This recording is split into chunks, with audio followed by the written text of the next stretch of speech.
The new year was supposed to bring a fresh beginning, but instead, it greeted me with an unexpected shock. The peaceful silence of my home was broken by the sound of the doorbell. Expecting a delivery or a neighbor, I opened the door without hesitation, only for my heart to sink when I saw who was standing there: my sister, Claire, and my ex-husband, Ethan. Claire wore her usual smug grin, standing next to Ethan, who looked almost proud. Seeing him was like reopening an old wound, and his smug expression made it worse. It had been 3 years since I'd seen either of them, yet they acted like nothing had changed. "Why are you here?" I managed to ask, my voice trembling. Claire laughed condescendingly. "Look, Ethan." She's speechless. "What's wrong, Anna? Not happy to see your dear sister and former husband?" Ethan leaned casually against the doorframe, scanning the room. "We just thought we'd drop by, see how things are going without us." My fists clenched in frustration, struggling to hold back my urge to slam the door. "This isn't your home anymore, Ethan, and you shouldn't be here either, Claire." Their smug expressions didn't falter. Then Ethan spoke, his words like a slap to the face. "Honestly, Anna, I regret ever being with you. What a waste of my prime years." Claire chimed in, feigning sympathy. Poor Anna, always coming up short, even in marriage. Their words stung, but before I could react, a new voice interrupted the tension. "Who's here, Anna?" It was my father, George, who had arrived earlier than expected. Claire and Ethan looked surprised, their confident smiles slipping into unease as they exchanged glances. "Dad, you're home early," I said, relief washing over me.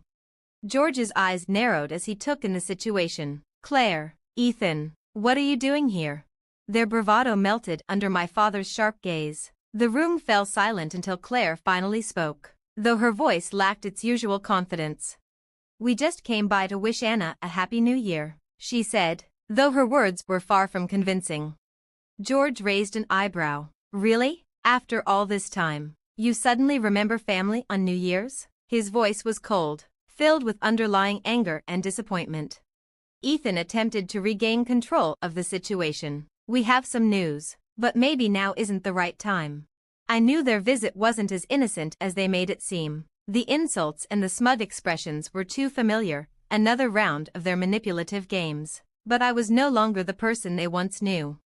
When they left, awkwardly promising to return another time, I closed the door behind them, feeling both a sense of relief and unease. Their return was a warning that trouble was on the horizon, and this time, I wouldn't let them drag me into their web again. After they left, the house felt unnaturally quiet. My father sat across from me, worry etched on his face. "Anna, what was that all about? Why are they back?"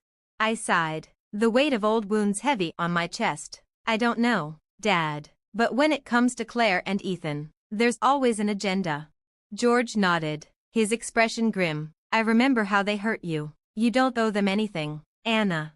His words were comforting, but there was something he didn't fully understand: the depth of Claire's manipulation. It was something that started when we were children, a time that should have been carefree, but was overshadowed by Claire's selfishness. "Dad, do you remember my 10th birthday? Grandma's porcelain doll?" I asked, my voice softening with the memory. George's expression softened. "Of course, you always took such care of that doll." I nodded. "Then Claire broke it on purpose, and when I tried to fix it, she blamed me. She cried to Mom, saying I was the one who broke it." George looked surprised. "I never knew that. Your mother always thought it was an accident." "That was just the beginning," I said, feeling the sting of old wounds. "Claire always played the innocent one, and I ended up taking the fall. She knew how to manipulate everyone." I saw the regret in George's eyes. "I'm sorry, Anna. I should have seen it sooner." "It's not your fault," I reassured him. "We were all deceived by Claire." I took a deep breath. Even with Ethan, she played us both. They deserve each other. George squeezed my hand. "What matters now is that you're away from all their drama. Don't let them drag you back in." I nodded, forcing a smile. Talking to Dad reminded me that while the past couldn't be undone, it didn't have to define me. Claire and Ethan's visit wasn't just a friendly call, it was a sign of things to come. That night, sleep eluded me. Memories of Claire's manipulation played over and over in my mind. How she always seemed to outshine me in our parents' eyes. How she effortlessly won Ethan over. It all came rushing back. Her return meant trouble, and a sense of dread grew within me. But amidst that fear, a spark of determination flickered. I would no longer be the victim. I would face Claire and Ethan head-on. Whatever they were planning, I was ready. In the days following their visit, their words and arrogant grins kept circling in my thoughts. I threw myself into my work, hoping to escape the past, but it wouldn't let me go. Remembering my marriage to Ethan, once filled with love, now felt like walking on broken glass. It had all started so perfectly. Ethan was charming, thoughtful, everything I thought I wanted. We were happy, or so I believed. But then, things began to change. Late nights, excuses, and avoidance. I trusted him, pushing aside the nagging doubts, until one day, the truth became undeniable. I returned home early from a trip, eager to surprise Ethan, only to find him and Claire together, laughing in our living room. The sight shattered my world. What followed was a blur of tears, accusations, and bitter truths. Claire showed no remorse, simply shrugging off my pain. "You were always too busy, Anna," she said. "Ethan needed someone, and I was there. It's not our fault he lost interest in you." Ethan's words stung just as much. "I thought I loved you, Anna. But Claire is different. We were never right for each other." Their betrayal tore me apart, and the divorce was swift. Ethan and Claire wasted no time flaunting their new relationship, while I was left to pick up the pieces of my broken life, feeling foolish and betrayed. Sitting at my desk, memories flooded back, reigniting the anger within me. How dare they come back after everything they'd done? How dare they try to disrupt the peace I'd fought for? But beneath that anger, there was something more, a need for justice. I wanted them to feel even a fraction of the pain they caused me. Revenge, once unthinkable, now seemed like the only way to finally close this painful chapter of my life. I knew it was time to face them, demand the truth. But this time, I wouldn't be the heartbroken wife. I would stand tall. They had underestimated me once, never again. I dialed Ethan's number, my voice calm, my determination unwavering. "Ethan, we need to meet. Let's talk tomorrow at the cafe on 5th Street at noon." His response, stammering and unsure, was a small victory. "Okay, Anna, tomorrow," he agreed, before hanging up. For the first time in days, I felt empowered. The game was on, and I was ready to win. The next day, the cafe was alive with chatter and clinking cups. I spotted Ethan at a corner table, his posture stiff, a forced smile playing at the corners of his lips. "Anna, thanks for coming. I wasn't sure you'd want to see me," he said, sounding uncertain. "I don't," I snapped, sitting down across from him. "But I need answers. Why are you and Claire back in my life?" Ethan fidgeted. "Things haven't been easy for us since we left. We've been going through a rough patch." I couldn't suppress a bitter smile. "Rough patch? Do you really expect sympathy from me?"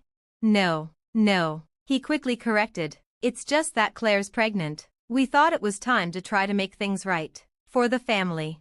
The news hit hard. "Claire's pregnant?" I felt a sting of betrayal, but disbelief quickly took over. "And you think I'll just forgive you now? Just like that?" I asked, incredulous. "It's not just about that, Anna," Ethan said, his gaze dropping. "There's also your father's estate." So, that was the real reason for their return. It wasn't about remorse or reconciliation, it was about money. "You have some nerve, Ethan. You cheat, you walk away, and now you come crawling back for cash?" My voice rose, and the nearby patrons glanced over. "People can change, Anna. We've been through a lot. We just want a chance to start over, to be a family," he pleaded. "A family built on lies and betrayal," I retorted, my anger simmering. Just then, my phone buzzed. It was a message from Claire. "We need to talk. Alone. My place. Tonight." I looked at Ethan, my mind made up. "Tell Claire I'll be there. But understand this, Ethan, this isn't a reunion. It's me settling the score." Ethan seemed taken aback as I stood up to leave. I felt a sense of power rise within me. I'd been their victim for far too long, but now things were shifting. I walked out, leaving him behind, my heart pounding. Tonight with Claire wouldn't be just a conversation, it would be the start of my revenge. The drive home was a blur of emotions, anger, betrayal, and newfound resolve. I couldn't wait to face Claire and prepare myself for the manipulation I knew would come. As the evening drew near, I stood in front of the mirror, gathering my strength. I saw a different woman than the one who once loved Ethan or let Claire overshadow me. Tonight, I was ready to face my past. Claire's house was a stark contrast to mine, opulent, flashy, a testament to her shallow values. I knocked on the door, my heart racing, but my determination was unwavering. When Claire opened the door, she stood there with her usual arrogance. "Anna, come in, I'm glad you could make it," she said, her voice dripping with condescension. I stepped inside, taking in the lavish decor. "So, Claire, why am I here? What do you want from me?" I asked, getting straight to the point. Claire led me to the living room, her movements graceful, but calculated. I thought it's time we had a sister-to-sister conversation. With the baby on the way, I figured we should bury the hatchet. I almost laughed at her audacity. "Bury the hatchet? After you stole my husband and now you're back for my father's inheritance?" Her face hardened for a moment before she regained composure. "Anna, let's be practical. Ethan and I need financial stability for our child. Your father's estate could provide that." Her greed was transparent. "You think I'll just hand over what's rightfully mine after everything you've done?" "It's not just about the money, Anna," Claire said, trying to sound sincere. "It's about family. We're still sisters, aren't we?" I stared at her, appalled. "You lost the right to call me sister the moment you betrayed me." The air between us thickened, heavy with unspoken tension. Then Claire's mask slipped, revealing her true nature. "Fine, if you're going to be selfish, let's talk legalities. Dad's will favors the first grandchild. My baby will secure the inheritance for Ethan and me." Her words were like a punch to the gut. This was her plan, to use her pregnancy to manipulate the will in her favor.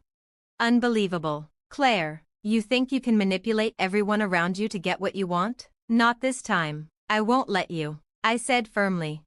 Claire smirked, her eyes cold and calculating. "We'll see, Anna. We'll see how long you can keep up this act," she sneered. I turned to leave, my mind racing. Driving away, I began to form a plan. Claire and Ethan were playing a dangerous game, but now I knew the rules. It was time for them to realize that I wasn't just a pawn in their twisted game. The days following my confrontation with Claire were filled with meticulous preparation for the impending legal battle over my father's estate. I sought out legal counsel, determined to protect what was rightfully mine and my father's legacy from Claire and Ethan's greed. As I delved deeper into the legal details, shocking news reached me. Ethan's business, once a shining success, had crumbled. They were drowning in debt, unable to keep up their extravagant lifestyle. This revelation shed light on their sudden return and their desperation for the inheritance. In a meeting with my lawyer, Miss Harper, we discussed our next steps. "They're financially and legally trapped," she said, reviewing the documents. "Your sister's claim about the will doesn't stand. We can fight it."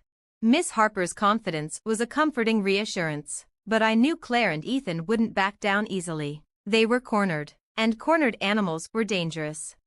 That night, just as I thought the tension might subside, Claire appeared on my doorstep, her face a mix of defiance and desperation. "Anna, we need to talk," she said, her voice trembling.